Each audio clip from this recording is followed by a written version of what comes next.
I remember walking into that ballroom, the same place where my parents had celebrated their wedding anniversary decades ago. The chandeliers sparkled, coffee steam curling in the air, and the hum of polite conversation filled the room. 200 chairs faced a stage where my father, Jonathan Cole, stood, his posture perfect, his gray hair catching the light. To everyone else, he was the master of this empire. To me, he was about to realize he wasn't. That I sat in the back row, laptop open, fingers hovering over the keys. My family's eyes occasionally flicked to me, Margaret, my mother, Ethan, my brother, Sophie, my sister, the so-called Cole triumvirate. The crowd of silent partners and investors barely noticed me. That had always been the plan. Jonathan began speaking, his voice commanding the room. We've exceeded projections in every sector. Our aerospace division alone has grown 23% this year. Applause followed. Polite nods. Everyone in awe of his empire. I typed quietly, expression neutral. Nobody could guess the truth. The little savings account my mother had mocked when I was 21, the one she'd called adorable, had been the seed of a secret no one could have imagined. $5 million. My grandfather's inheritance. 12 years of careful, calculated moves later, it had grown to $680 million. I had turned their empire into mine, not by brute force, not by confrontation, but by patience, strategy, and an invisible hand guiding the finances behind the scenes. Through private equity, real estate, corporate debt. I had quietly built controlling interest. 8 years, thousands of transactions, layers of holding companies, shell corporations, and nobody suspected a thing. Not Jonathan, not Margaret, not Ethan, not Sophie. I owned 52% of the company they thought they controlled. The room buzzed with reports, slides, graphs, numbers they interpreted as growth, stability, strength. They didn't know I was the invisible bank behind every debt facility, the silent investor underwriting every expansion. Every time Bennett Industries, or rather, Cole Industries, needed capital, I had been there, unnoticed. I was funding the empire, and yet, I was invisible. When my hand went up during the Q&A, Jonathan smiled indulgently.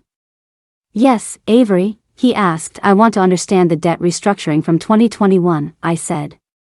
Specifically, who provided the financing? His smile faltered. Several institutional investors, he said, the tone faintly condescending. You wouldn't understand the complexity. I do understand, I said calmly. And I want to know exactly who controls those entities. The room grew tense. Every shareholder's gaze flicked to me. Murmurs rose. Jonathan's jaw tightened. Avery, these questions are aggressive. Perhaps we should discuss them privately. I'm a shareholder, I said. I have the right to ask. Ethan scoffed. You own 40 shares. That's nothing. Those 40 shares give me the right to attend this meeting and ask questions, I replied. Margaret's voice cut through. You're embarrassing yourself. This is a billion-dollar company, not your little investment club. I smiled faintly. Then let's not waste time. I moved to add an item to today's agenda, the potential sale or acquisition of Cole Industries. Pandemonium erupted. Shareholders whispered, gasped. Jonathan turned red. That's not on the agenda, he snapped. Technically, it is. Victor Hale, the board chairman, said calmly, standing. A shareholder motion has been seconded.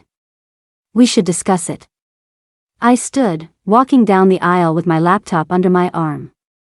Over the past 6 months, Cole Industries has been in confidential discussions with private equity firms about a potential sale, I said, voice steady. If the sale goes through, it will destroy the company. They don't buy to preserve, they buy to strip, to consolidate, to fire, to extract maximum value before discarding the rest. Thousands of employees will lose their jobs. Communities will lose their anchor. Our legacy will be destroyed. Ethan scoffed. You're being dramatic. Am I? I asked. I opened an email on my laptop, projecting it for the room to see. This is from Blackstone Partners. 40% cost reduction through facility consolidation. Workforce optimization. Strip the company. That's their plan. Jonathan's voice trembled. How did you get this? I didn't, I said. It was shared widely within the company's legal circle. The point is, the information is real. Margaret gasped. Sophie stared in disbelief. Victor Hale leaned back, expression calm but approving that I connected my laptop to the projection screen. Charts, spreadsheets, debt structures. Slide after slide revealing the truth. Meridian Capital Holdings, $280 million in bonds. Sterling Financial Group, $180 million credit facility. Both controlled by Thornton Investment Group. And the name on the screen, me. Avery Cole, silence. Absolute silence. Jonathan's voice was barely a whisper. You control this? I do, I said. Combined with my equity and convertible instruments, I hold 52% of Cole Industries. Legally, I am in control. Ethan staggered back in his chair. Impossible. It's not only possible, Margaret Chin, the company's general counsel, said. It's legal. Fully documented. Board members were required to know, and they did. Jonathan's eyes widened, pale. You've been working with me all these years? I've supported every initiative you proposed, I said. Every expansion, every R&D project, every facility upgrade, I funded it. I've been investing in you, Dad. Because this company is worth protecting. Because the 8,000 employees who build these products deserve a future. And because I refuse to let vultures destroy everything you built. Ethan's voice shook. You've never run a manufacturing plant, never managed a supply chain. How can you control this? I'm not running it, I said. I'm a passive investor. You, Sophie, or whoever is best for the job runs the company. I just ensure it survives.